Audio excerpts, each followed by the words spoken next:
Hello everyone, how are you? I'm so good, thank you, and welcome to the Christian music history. Today is the sixth class of the Christian music history. So I'm going to talk about Reformation music in the 15th and the 16th century. So today's lecture is the quietly significant because uh, you're gonna see Reformation eras of music, especially with the Calvinist church music and the Lutheran church music, and you know the church music in England like that. That is quietly so new because after a medieval era, they protest against the Catholic Church, and then they established new format of a church. So they start uh, they start to worship that they're with their own idea and also music. So please keep eyes on the lecture, and then I'm gonna share the screen for you. So this is a timetable for today. So for today, I'm going to discuss firstly about the 15th and the 16th centuries in Europe, and then the Reformation and the music in the Lutheran Church, music in Calvinist churches, and then church music in England.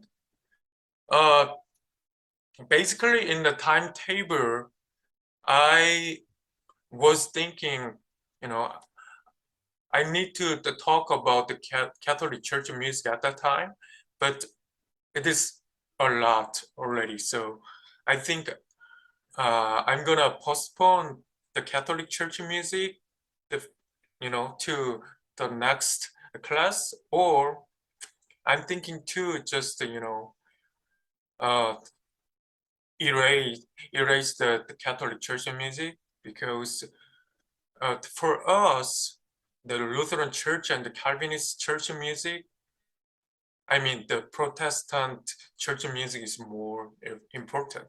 So now I'm thinking about that, but today I'm not going to talk about the Catholic church music. Okay, so for start, I'm going to talk about the 15th and the 16th century in Europe because it is so important to understand the general European, period at the time. I mean, uh, like the society and the general history, because at the time the Renaissance was happened, and that was connected with the Reformation too. So I think it is so important to understand the both Catholic, both church music history and just normal history at the time. So the 15th and the 16th century were a period of great change for European culture, uh, literature, art, and music. To some at the time, it seems that the arts have been reborn after a period of the stagnation. In 1855, the book named History of France, the author crystallized this notion in the term Renaissance, and soon historians of literature, art, and music were using it to designate the period after the Middle Ages. The idea of a rebirth captures the aims of scholars and artists to revive the learning, ideas, and the value of ancient Greece and Rome. But writers, artists, and musicians did far more than recover the old. already strong in the late Middle Ages continued, innovations emerged in every field. And the new technologies such as the printing press brought radical changes. So in music, these centuries are better understood as a time of continual and overlapping changes than as a period characterized by a single style throughout. New songs emerged from the polyphonic method cycle in the middle 15th century to the sonata in the late 16th century. And old genres like the motet and the chanson were transformed. From the early 15th century on, musicians frequently held positions outside their native regions. Their encounters with music and musicians from other parts of Europe led to the creation of a new international style, drawing on elements of French, Italian, and English traditions. This new item featured the new rulers for polyphony based on the strict control of dissonance, making a distinct break from previous eras.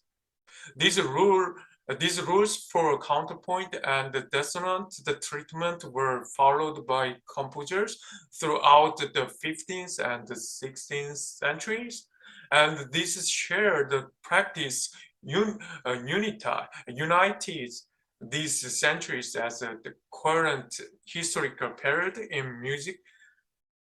Despite the numerous other changes of the style and the practice. The greater use of the third and the sixth required a new tonic system.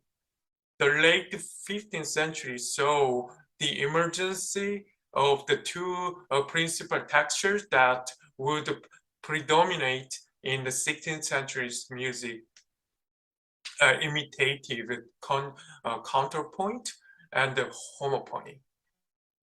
So in the late 15th and the 16th century, the revival Europe from the 1400 to 1600 of classical learning had many parallels in music, including a renewed interest in ancient Greek theory and ideas for music and a new focus on setting words with a correct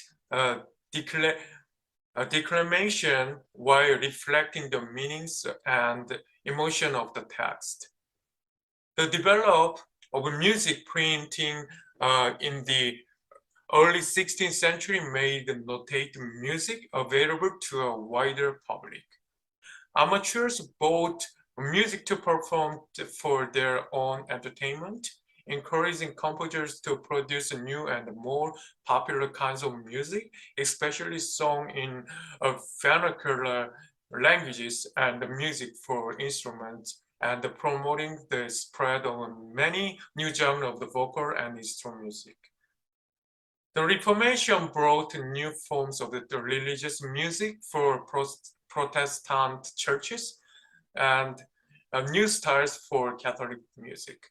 All of these changes have affected music in fundamental ways ever since. So the 15th century saw the end of the two long-standing conflicts. The Great Schism in the Church was resolved in 1417 with a return to a single pope in Rome, and the 100 Years' War concluded with the expulsion of the England from France in 1453.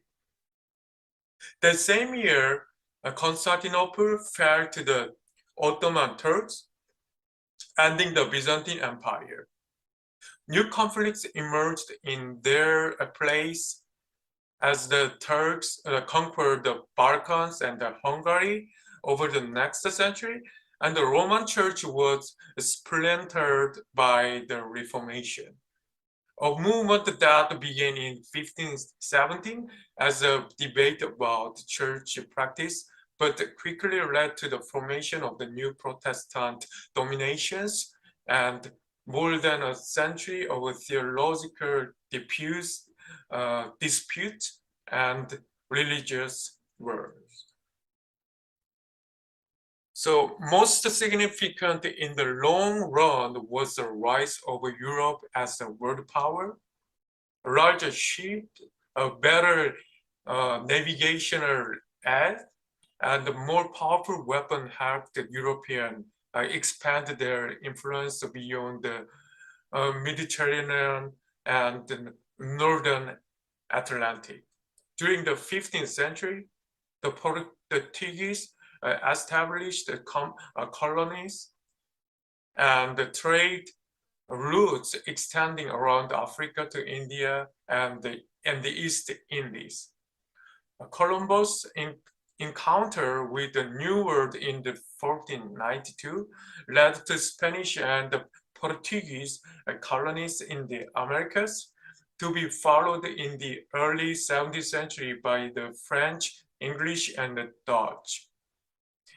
These events would ultimately lead to the expansion of the European culture, including its music, throughout the Americas and across Africa and Asia, and to transatlantic musical culture that blended genre, rhythms, the styles, and the traditions from Europe, the Americas, and Africa.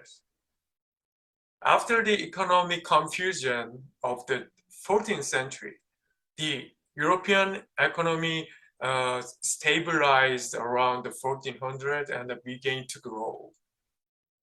Regions specialized in different agriculture and manufactured products and trade with each other across great distances. Towns and cities prospered from trade, and many city dwellers assembled wealth through commerce, banking, and crafts. The middle class of the merchants, artisans, doctors, lawyers, and other independent enterprises continued to increase in numbers, influence, and economic importance, seeking prosperity for their families, property and beautiful objects for themselves, and education for their children. Rulers, especially in the small principalities and city-states of Italy, sought to glorify themselves and their territories by erecting impressive palaces decorated with new artworks and newly unearthed artifacts from the ancient civilizations, by lavishly entertaining their subject and neighborhood rulers, and by maintaining ensembles of talented singers and instrumentalists. These conditions laid the economic and the social foundations for a flowering of the arts. So the notion of the Renaissance has been debated ever since the term was introduced. Any historical periodization is an abstraction imposed by later generations as a way to organize a mass of details into a logical picture, and the different historians have suggested varying approaches. Some begin the Renaissance in the 14th century with Giotto, Dante, Petrarch, and transcendental music, others in the early 15th century or later. Some see it ending by the middle 16th century, while others continued it well into the 17th century. Still, other historians do away with the concept of Renaissance period altogether. So, arguing that the 15th century is the best regarded as the late Middle Ages and that a new era. The early modern begins with the 16th century. So those who emphasize the revival of the ancient Greek and Rome writings and art and its effects on European culture find the idea of rebirth a powerful metaphor. But others argue that this revival directly affected only the elite and does not explain many changes in this era, even in the art. So the idea of Renaissance is the most directly applications to the territories of the letters. Scholars and thinkers of the time had a broader access to Greek and Roman literature and philosophy than their ancestors. Ottoman attacks on Constantinople began in 1396, prompted many Byzantine scholars to flee to Italy, taking with them numerous ancient Greek writings. They taught the Greek language to Italian scholars, some of whom traveled eastward to collect manuscripts of works unknown in Western Europe. Soon, the Greek classics were translated into Latin, making most of Plato and Greek plays and histories accessible to Western Europeans for the first time. In the early 15th century, scholars rediscovered complete copies of the work. So the increasing the increasing availability of the ancient writing was complemented by new ways of approaching them. The strongest intellectual movement of the Renaissance was humanism, from the Latin phrase studia humanitatis, the study of the humanities, things relating to human knowledge. Humanists sought to revive ancient learning, focusing on classical Latin and Greek writings, and to broken intellectual life and the university curriculum. In opposition to scholasticism, with its emphasis on the logic and metaphysics and its reliance on authority. Humanists emphasized the study of grammar, rhetoric, the poetry, history, and the moral philosophy. They believed these subjects develop the individual's mind, speech, and ethics, prepared students for lives of virtue and service, and fostered effective communication, all crucial for participation in the civic life and governance of cities in Italy and beyond. Alongside their belief in Christian doctrine, humanists had faith in the dignity and nobility of humans, in human reason, and in our capacity to understand reality through our senses and to improve our condition through our own effect. The role of the church was not diminished. Rather, the church borrowed from the classical sources, sponsored classical studies, and supported thinkers, artists, and musicians. Typical of the Renaissance, humanism represents a new approach that combined ancient learning with the Christian ideas inherited from the Middle Ages and applied both to present day problems. So humanism had both direct and indirect influence on music. Following Following the philosophy from the ancient Greek, humanists considered music as essential part of the education. The recovery of the ancient text include writing on music, and the writers from the late 15th century on incorporate these earlier ideas. More broadly, the focus on the humanist on rhetoric, the art of the oratories, including the ability to persuade listeners and to organize a speech in the coherent manner, influenced the composers to apply ideas from rhetoric in their music. A movement that gathered strength during this period and remained forceful for centuries to come. The traditional connection of music to mathematics did not disappear, but the immediate perception of music and the ways it resembled a language became increased important. Moreover, humanists came to see meaning as emerging from the language itself through acts of the persuasion, the formulation of arguments, and the reasoning by means of dialectic and dialogue. In a similar way, by the end of the Renaissance, musicians and the listeners came to understand the music as expressive, a view most still hold today.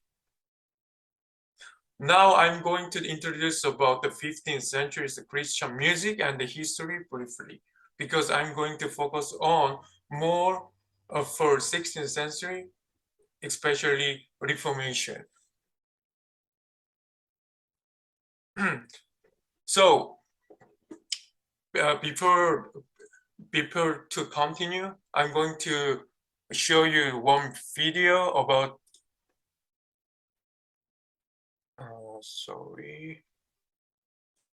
about what is the Renaissance art. So this is quite helpful to understand what is the Renaissance art. So please keep eyes on this video.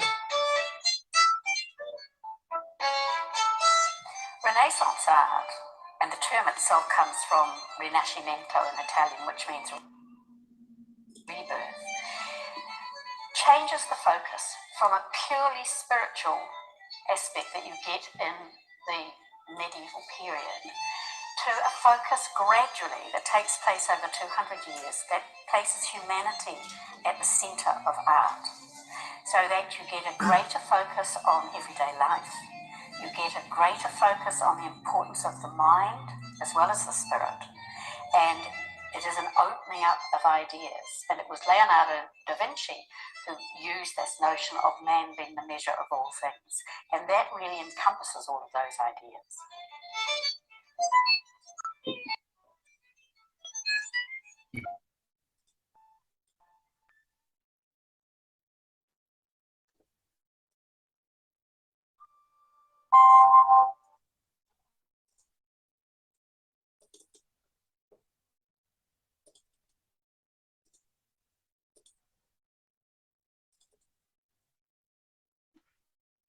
Okay, for now, I'm going to talk about the Burgundy in the 15th century. So in about the 1440, French poet Martin Lefranc praised two composers, Guillaume de Fay and Gilles Benchois, whose beautiful melodies and new practice of making lively consonants made their music better than that of all their ancestors in the France. He attributed the marvelous attractiveness. A generation later, Johann Tangtoil looked back to these same three composers as the founder of new art. The influence of English music on continental composers in the early 15th century has become a central theme of the music history of this era. alongside the fusion of the new international style of polyphony and the development of the polyphony mass cycle, both grateful to English influence. The music of the Dunstable, Defay, and Benchois, who from their time to our have been considered the greatest composers of their generation. So this is all about the Burgundy in the 15th centuries. It's quietly short to understand all of that, but I'm going to show you the video, the firstly of Guillaume de Defay. So music, name is a motet Nuper Rosarum Flores. So from this music, it is better to understand the music of the time.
And now I'm going to show you the music of Guilde Bengshua.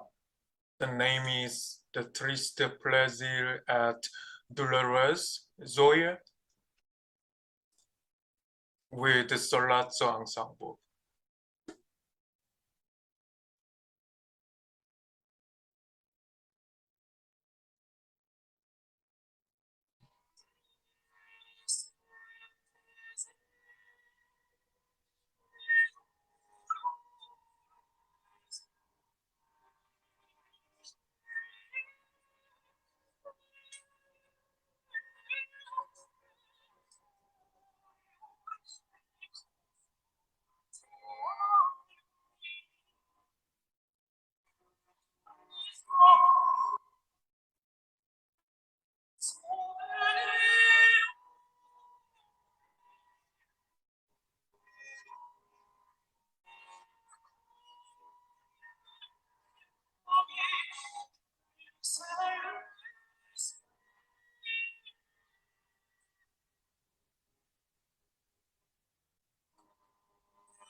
Did you feel that this music is quietly different by the medieval era?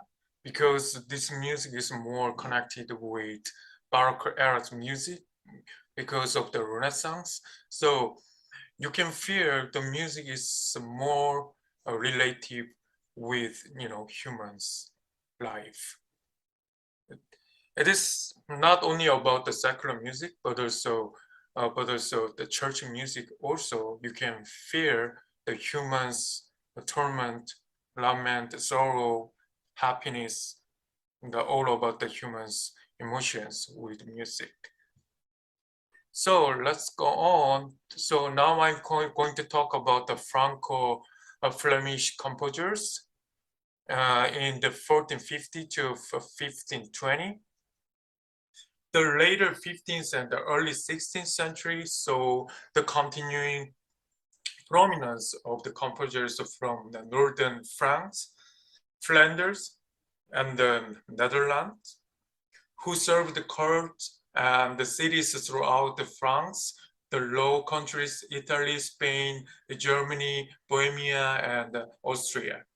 The generation born around the 1420 and active until the 1490s and inherit the international the language and the characteristic genre of the Fey generation chanson, motet, and a cyclic mass along with some surviving medieval traits such as the formas affixes, cantus firmus structures, and the counterpoint based on the structural tenor. Their newer style was marked by wider ranges, greater equality between voices, and increased use of imitation. The next generation, born around the 1450s and active to about 1520, continued these trends and brought new ones, and to the formus fixes, the growing interest in imitative and homophonic textures, and a new focus on fitting music to words with appropriate declamation, imagery, and expression. So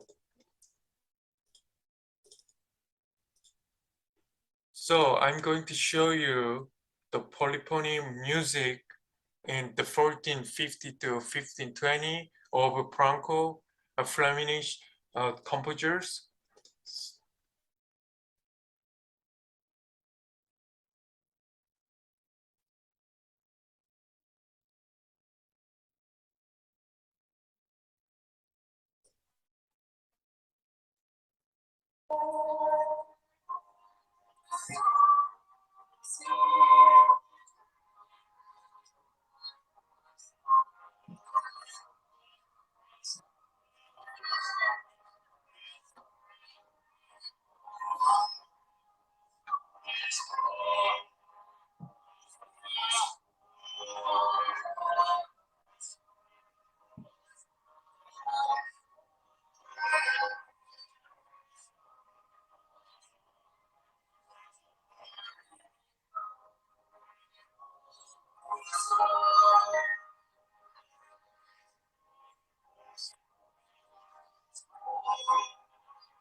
So for now, I'm going to jumping on the Reformation.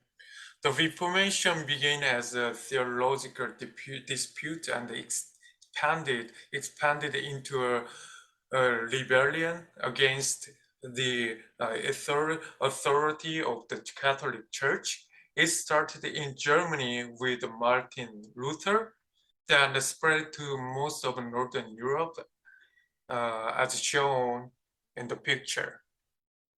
So, as you see, the orange one is all about the Catholic Church, Roman Catholic Church, and the purple one is all Lutheran Church, and the burgundy, the color of the burgundy is a Calvinist and areas of Calvinist influences.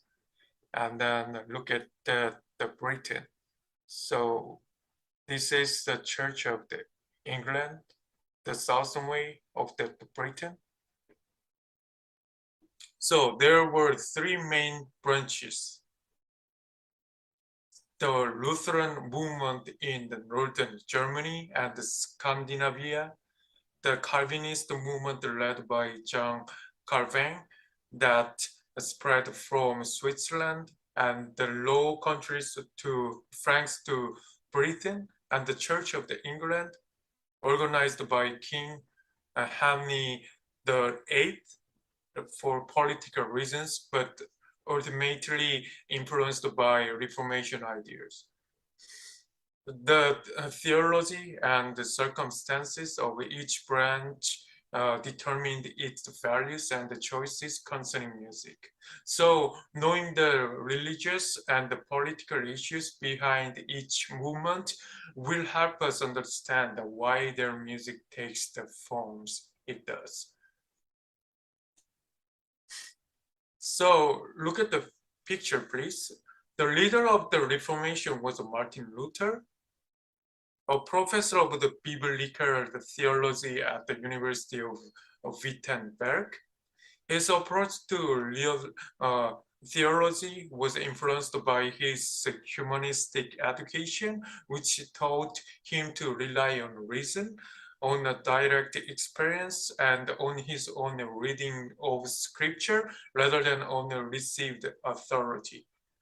Study of the Bible, notable Saint Paul's view that the just shall live by faith, led Luther to conclude that God's justice consists not in rewarding people for good actions or punishing them for sins, but in offering salvation through faith alone.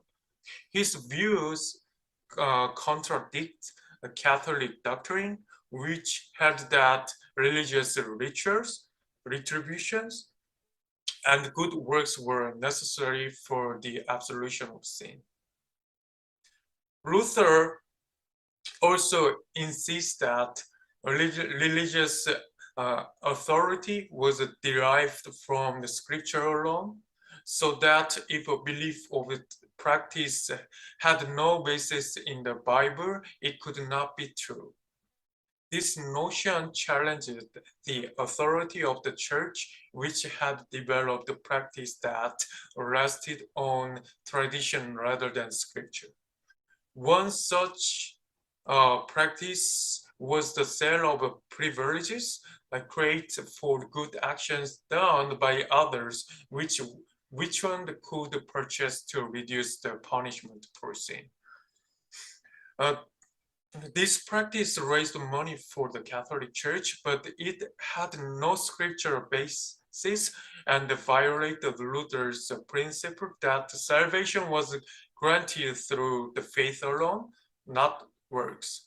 So on October 13th, 15th, 17th, intending to start a dialogue that could lead to reform within the church, he sent to the Archbishop of Mainz a list of 95 theses opposing privileges and the doctrine that lay behind them and challenging the Pope's role in granting them.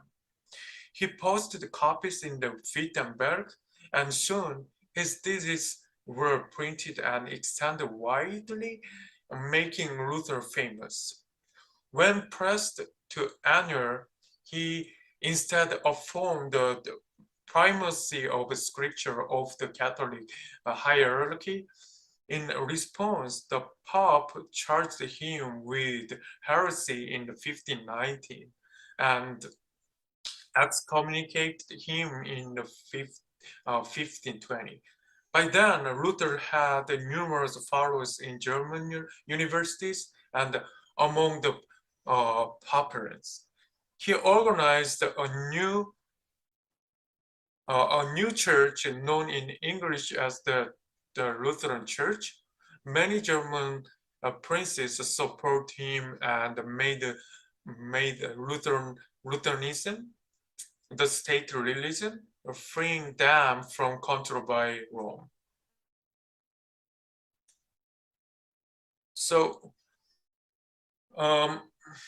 in creating his church, Luther sought to give the people a larger role. He made the services easier to understand by increasing the use of the vernacular, yet he retained some Latin, which he considered valuable for educating the young. He kept much of the Catholic liturgy, some in translation and some in Latin. Similarly, Lutheran churches continued to employ a good deal of Catholic music, but the chant and the polyphony, whether with the original Latin text, German traditions, or new German words. Music assumed the central position in the Lutheran Church because of the Luther's own appreciation for it. He was a singer, performer on the flute and the lute and composer, and also he greatly admired the Franco-Flemish polyphony, especially the music of the Josquin, like Plato. He believed strongly in the educational and ethical power of music. Through singing together, worshippers could unite in the proclaiming their faith and praising God. For these reasons, he wanted the entire congregation to sing in the services, not just the celebrants and choir as Catholic custom dictated. So Luther never intended any formula to prevail uniformly in churches, and the various compromise between Roman uses and the new practice could be found throughout the 16th century Germany. Large churches with trained choirs generally kept much of the Latin liturgy and its polyphonic music. Smaller churches adopt the Deutsche Mass, meaning it's a German Mass, published by Luther in 1526, which followed the main outline of the Roman Mass, but from its many details and replaced most elements of the proper and the ordinary with the German hymns. So the most important form of music in the Lutheran Church was the congregation hymns, known since the late 16th century as the choral. During each service, the congregation sang several chorals, fulfilling Luther's aim of increasing worshippers' participation through music.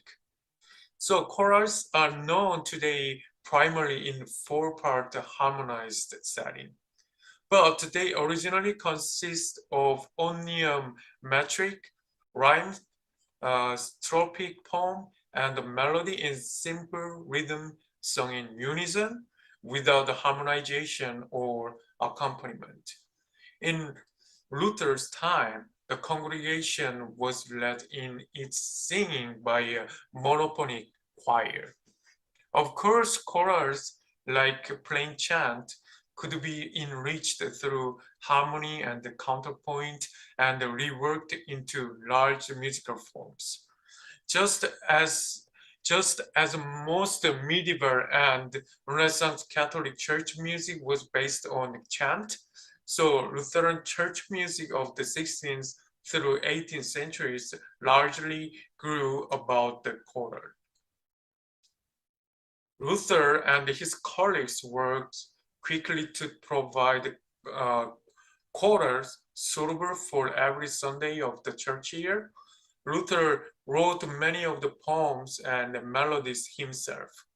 4 collections of chorals was published in 1524, and over 200 follows in the next 50 years. The printing press played as large of a role in the publishing chorals as it had in the spread of Luther's message.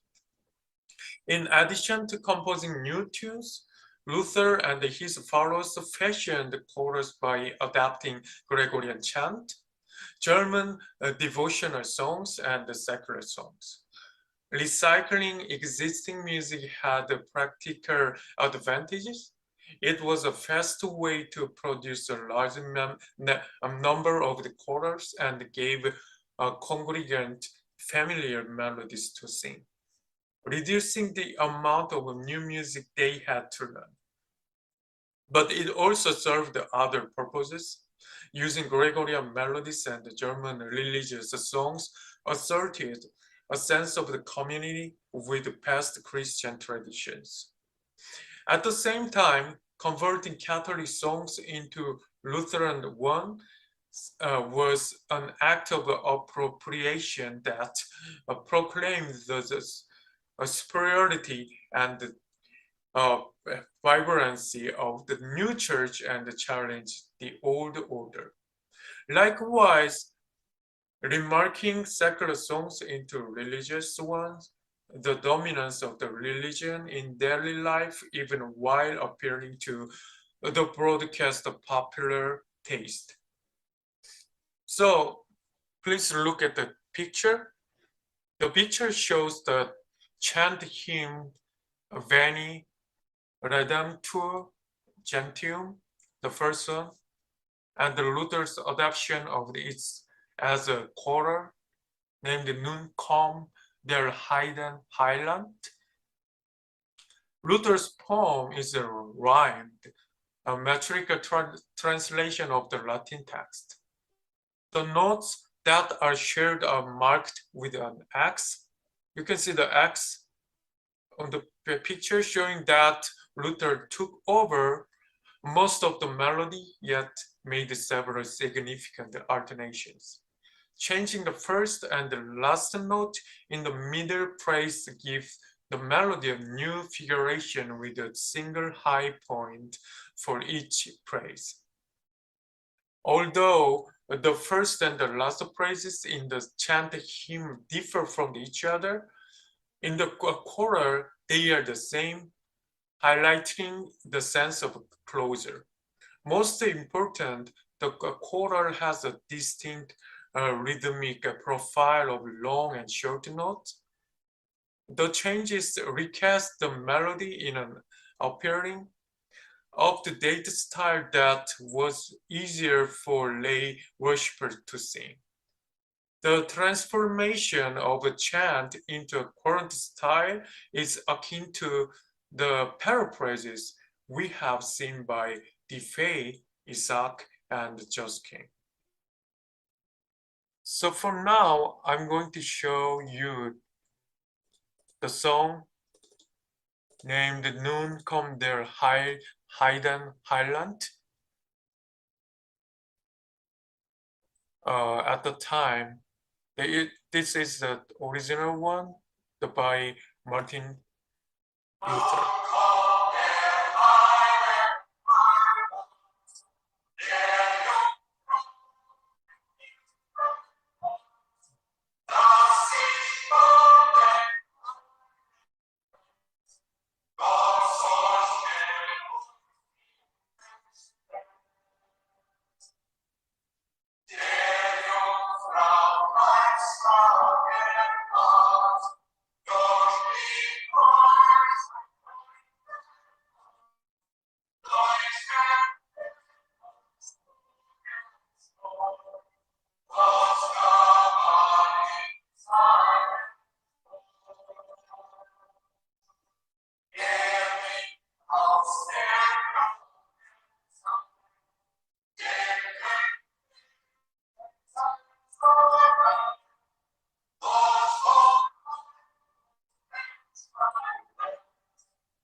So as you listened, this song was sung by choir, but the singing style is a unison. So later you can see, they are gonna sing with, four voices like that. So I'm continue on the Lutheran Church. So religious songs in German had circulated since the 9th century, and the Luther and his colleagues adapt many as chorals. For example, the first stanza of Nun bieten wir den Heiligen Geist is from the 13th century, and its tune from the 15th century. Luther added 3 stanzas and slightly modified the tune. Luther and his colleagues also used familiar secular tunes for chorals, alternating religious words. So the practice of replacing the original words of the song with new ones is called contrafactum. The texts were most often wholly new, but sometimes include clever reworking of the existing poem, as in the anonymous choral of Welt, ich muss dich lassen, a contrafactum of Isaac's Lied Innsbruck, Ich muss dich lassen. Finally, Luther and other composers wrote many new tunes for chorals. The best known is Luther's Ein feste Bruch. As you see on the screen, which became the song most identified with the Reformation. Luther was very concerned with the proper setting of text, and this chorus shows his attention to the expression and the declamation of the words. The dynamic repeat opening notes and the descending scale strongly convey the images of power in the poem, which Luther adapted from the Psalm 46. The original rhyme features alternating long and short notes to suit the stresses of the text. Since the 18th century, an altered, more even rhyme has become more common.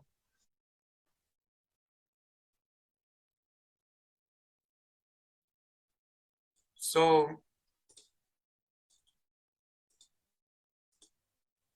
I'm going to show.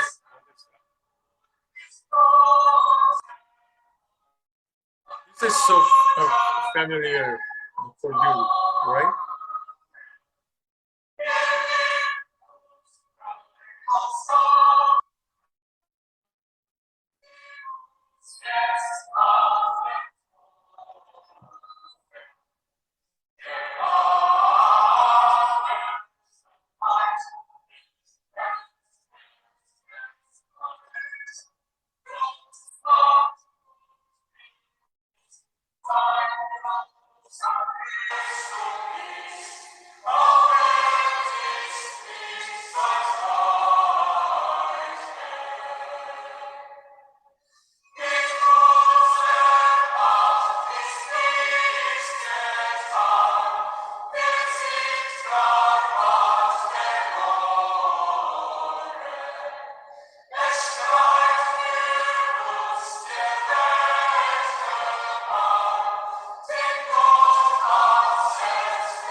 Okay, so I need to move on, but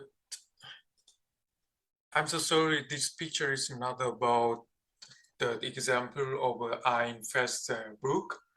So I'm going to tell you what it is very soon. So please keep eyes on. So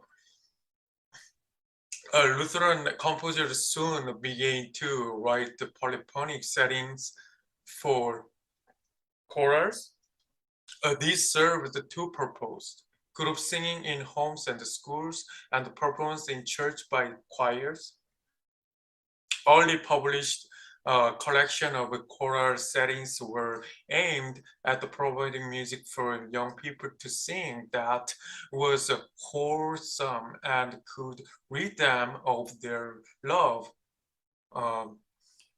And as Luther wrote in the foreword to one such collection, these same choral settings could also be sung in church by the choir, sometimes doubled by instruments, alternating stanzas with the congregation singing in unison without accompaniment.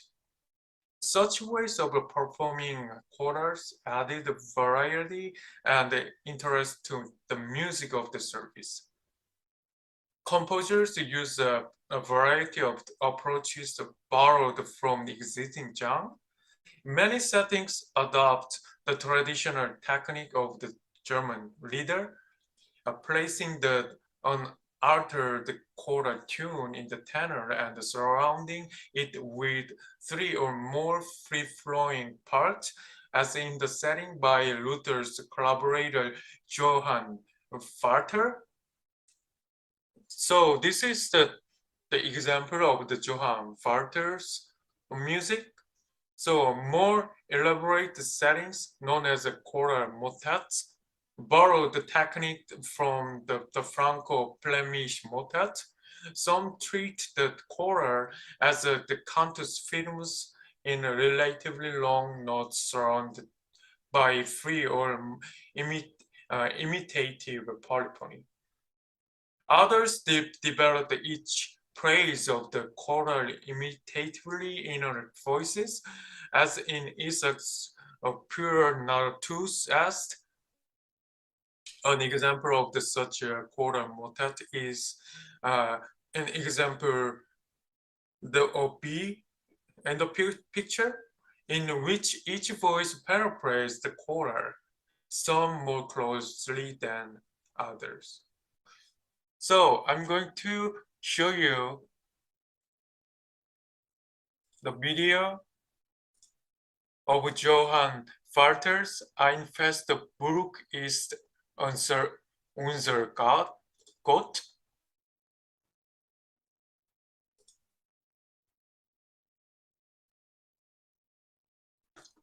So text by Martin Luther, but arranged by Johann Vater.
Yeah, so this music is quietly similar like contemporary church music, right?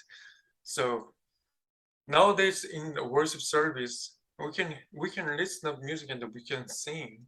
So the music was from the Lutheran Church. So mm, so it's so familiar with us. And now I'm going to talk about music in Calvinist churches. So and that these Calvinist churches are also familiar with us. So please don't lose the attention. So please focus on until the end of the class. Thank you. And so outside Germany and Scandinavia, Protestantism took different form. The largest branch was led by John Calvin. Like Luther, he rejected papal authority and embraced the justification through the faith alone. But Calvin believed that some people are predestined for salvation, others for damnation. He also held that all aspects of the life should fall under God's law as given in the Bible, requiring of his followers lives of the constant loyalty, uprightness, and work.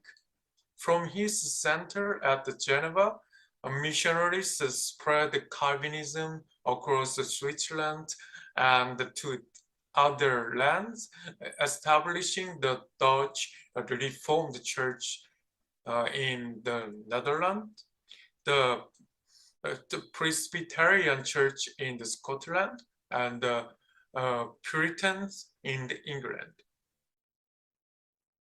Seeking to focus worship on God alone, Calvin banned the churches and services of everything that might distract the worshippers with worldly pleasures, including the decoration, paintings, the stained glass windows, the colorful ceremony, organs, and other musical instruments, and elaborate polyphony. This shows how spare Calvinist churches were. Sorry, this one. This shows the how spare Calvinist churches were. Like Luther, however, Calvin valued congregational singing for its ability to unite the worshippers in expressing their faith and praising God.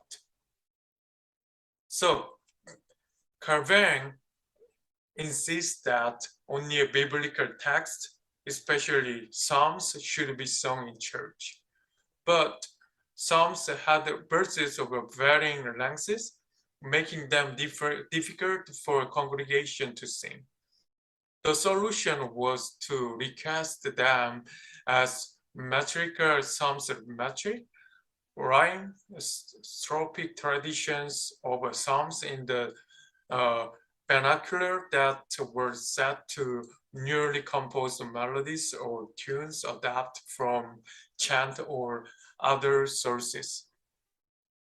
So metrical psalms were published in a collection called Psalters.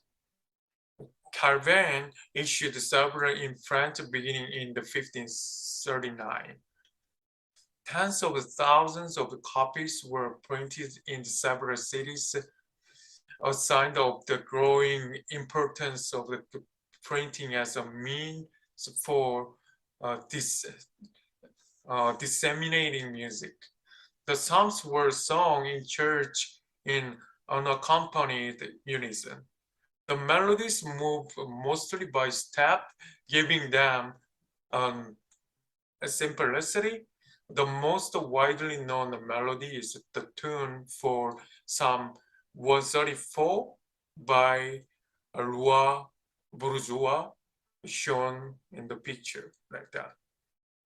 So for your understanding, I'm going to share the music of Roi Bourgeois. But this is not the vocal music.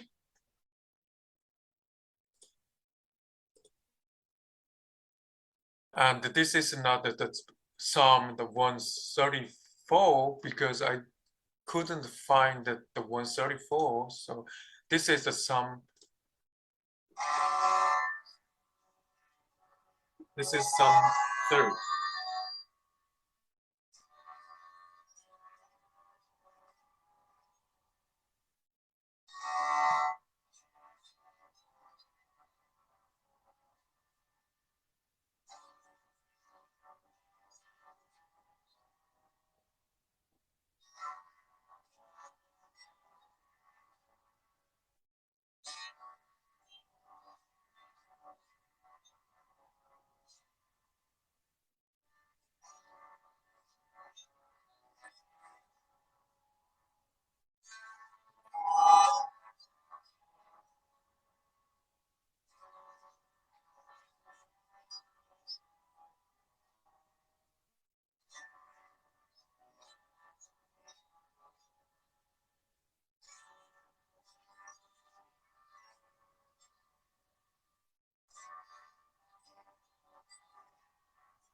So the music is so simple and so easy to understand, and we can sing with the melody easily. So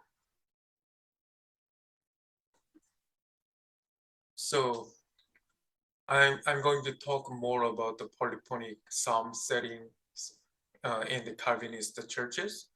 So although singing in Calvinist churches was at the first unaccompanied and monophonic, some tunes were set polyphonically for devotional use at home or in the gatherings of amateur singers.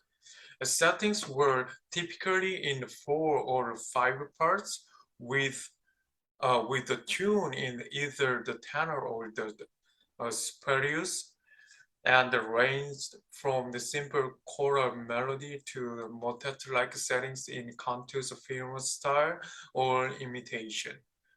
There were also settings of some tunes for voice and lute, for organ, and for other combinations. All told, the repertoire of Calvinist polyphonic psalm settings numbers in the thousands, about as large as that of Lutheran choral settings or of Italian madrigals, as composers and printers respond to a demand for religious music that amateurs could perform for their own enjoyment and edification. if monophonic liturgical psalms were church music, these polyphonic settings resembled popular music with a religious message like modern Christian popular music. So I'm going to talk about the church music in England for now. So the third major branch of the Protestantism in the 16th century was the Church of England, who was originally lay more in the politics than in the doctrine. King Henry VIII, shown in the picture, was married to Catherine of Aragon, daughter of the Ferdinand and Isabella of Spain. Henry desired a male inheritor, but their only surviving child was a daughter named Mary. With Catherine past the fruitful age in 1527, Henry sought the breakup so he could marry Anne Boleyn. The Pope could not grant this without offending Catherine's nephew, Emperor Charles V. So in 1534, Henry persuaded court to separate from Rome and named Henry head of the Church of England. The Church of England remained Catholic in the doctrine under Henry, but during the brief reign of Edward VI, Henry's son by his third wife, the church adopted Protestant doctrine, reflecting Edward's Protestant upbringing and the view of the gent who governed in his name. English replaced the Latin in the service, and in the 1549, the Book of the Common Prayer was adopted as the only prayer book permitted for public use. Edward's early death at the age of 15 brought to the throne his half-sister Mary, loyal to her mother Catherine and to the Pope. She restored Catholicism but met considerable resistance. She was succeeded by Elizabeth I, Henry's daughter by Anne Boleyn, who again broke from the papacy and brought back the liturgical reforms institutes under Edward, yet tolerate Catholicism so long as its believers conducted their services in private and remained loyal to her as queen. She sought to steer a middle course, compromising enough on the doctrine to make the Church of England hospitable to some Catholics as well as Protestants. The present-day Anglican Church continued to blend Catholic and Protestant elements in the theology, literature, and music. All these events had repercussion for the church music. New forms were created for services in English, but the Latin motets and the masses were composed during the reigns of Henry, Mary, and even Elizabeth. Although most services during her reign were in English, Elizabeth provided for the use of Latin in some churches and of Latin hymns, response, and motets in her own royal chapel, where they served political needs for international politics in a Europe dominated by hostile Catholic powers. Some Protestants valued the tradition of Latin sacred polyphony in itself, for it linked to the past and its musical splendors.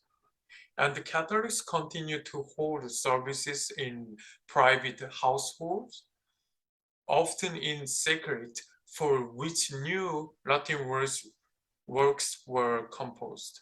After the Church of England adopted English as its liturgical language, two principal forms of Anglican music developed. The service and the anthem is that a service consists of the music for certain portions of the Matins, Holy Communion, and the Evensong, contrapuntal, and the melismatic setting of these portions is called the Great Service. A short service set the same text but in a Slavic coda style. An anthem is a polyphonic work in English, like a motet, usually sung by the choir near the end of the Matins or Evensong. Many anthems set text from the Bible or Book of the Common Prayer. The most important English composer of sacred music in the mid-16th century was Thomas Tallis, who served in the Chapel Royal for over 40 years under every spring ruler from Henry VIII to Elizabeth I. While Tallis apparently remained Catholic, his works encompass Latin masses and hymns, English service music, and other sacred works that reflect the religious and the political upheavals in England during his lifetime.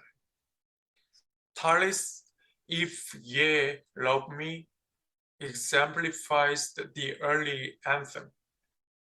Among the first piece of the music composed for the new liturgy in England around 1547, it balanced the demands of the Anglican Church for clear, comprehensive setting of the words with the musical qualities of beauty and variety. The four-part choir of men and boys begins with a simple homophony, followed by four brief points of imitation. It's different in construction. The text setting is Slavic and perfectly matched to the spoken rhyme of the words. And the light texture and the repetition kept the words intelligible even in the imitative sections. At the same time, every phrase in every part is an attractive melody. Tallis' music strikes the listeners as an interplay not of abstract musical lines, but of voices so closely is the melodic curve wed to the natural infection of speech, and so naturally does it live for the singers. So I'm going to share the music by Tallis, the name of the If Ye Love Me by the King's Singers.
music is so beautiful.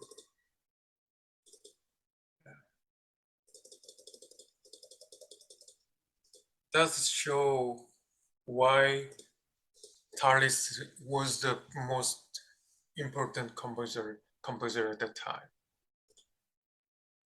But still, we have uh, one more that important composer at the time named William Byrd. He was the leading English composer in the late 16th and early 17th century. So this is his biography. So if you are interested in him, please look at and read all the sentences, because please remember William Byrd is so important person for the church music in England still now. So the Byrd composed in all the forms of Anglican church music, including a great service, 3 short services, psalms, and anthems. He was the first English composer to observe continental imitative techniques so carefully that he could apply them imaginatively and without restriction. In his Sing Joyfully unto God, an energetic and vivid anthem for 6 voices, points of imitation succeed one another, occasionally infused with homophony. The imitation is handled freely, often with changes of interval and rhyme. Bird's Latin masses and motets are his best known vocal compositions. He probably intended his earlier motet for the royal chapel or for the private devotional gatherings. But in the 1590s, he began to write music for liturgical use by the Catholics who celebrate Mass in secret. His 2 books titled Gradualia contain complete polyphonic Mass propers for the major days of the church year. The cycle as ambitious and impressive as the Magnus Liber Organi and the Isus Quaernes Constantinus. With these motets and history masses, one is for 3, 4, and 5 voices. Byrd provided almost all the polyphonic music his Catholic countrymen would need.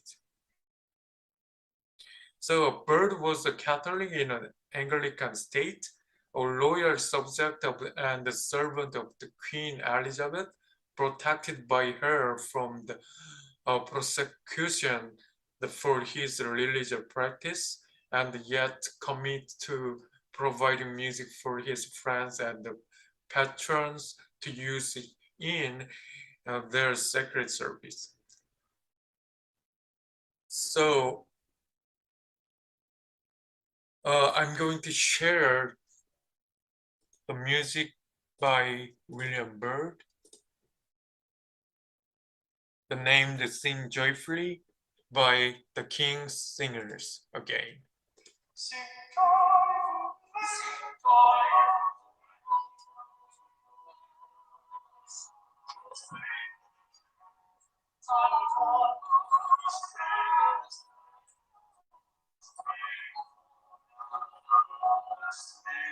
sing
So today we have talked about the music of a Reformation era. So probably you think it is so similar and familiar with the contemporary music, and maybe you catch that, you know, sometimes you listen that music in church. So I'm so happy to introduce that kind of a music in the 15th to 16th century. But for the next time, I'm going to move on the Reformation music in the 17th century. So that's gonna be various music at the time and the more familiar composers out there. So please follow me to learn the music at the time, you know. So thank you for following this difficult subject today with me. So have a great week and see you next time. Thank you so much.